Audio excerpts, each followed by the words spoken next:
All right, guys, I'm back. Did you guys miss the T-Mobile whistleblower? I bet you didn't.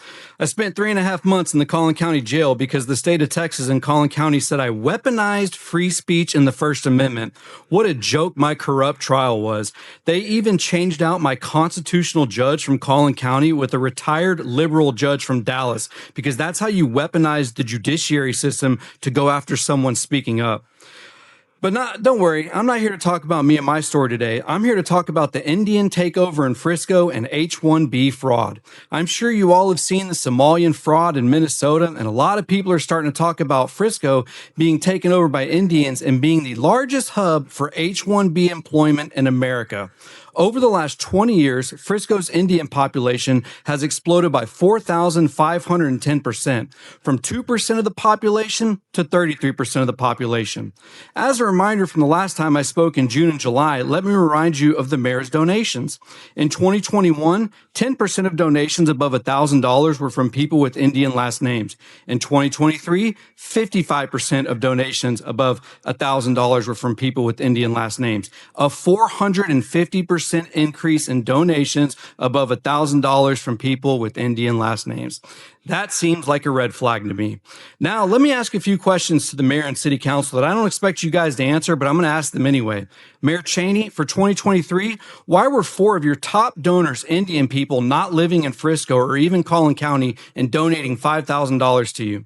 I don't understand why someone would donate to a mayor that doesn't represent them unless that mayor represents business interests that make them money. I'm sure it's just a coincidence that all of you are in real estate business and those 4 donors have over 158 businesses registered in their name.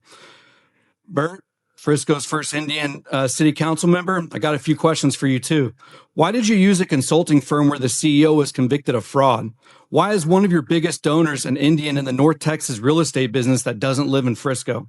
Why is another one of your biggest donors a white resident in Dallas in real estate? Why does one of your biggest donors have 4 companies hiring H-1B employees? And why does one of your donors have 23 H-1B companies registered to one address? All in my questions there. We'll see if your constituents or any news outlets apply pressure and force you guys to answer these questions.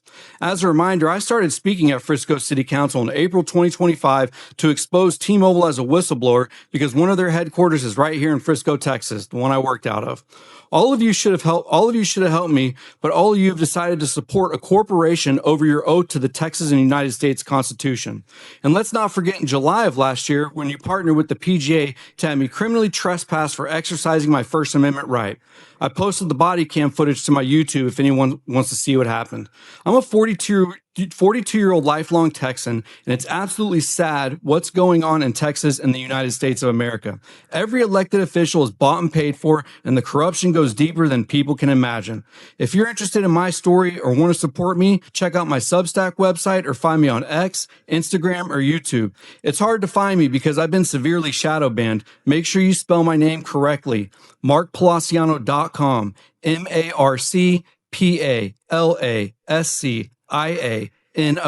I would also be on TikTok, but T-Mobile got me banned the same day I had my first court date. And before I go, I got one more question.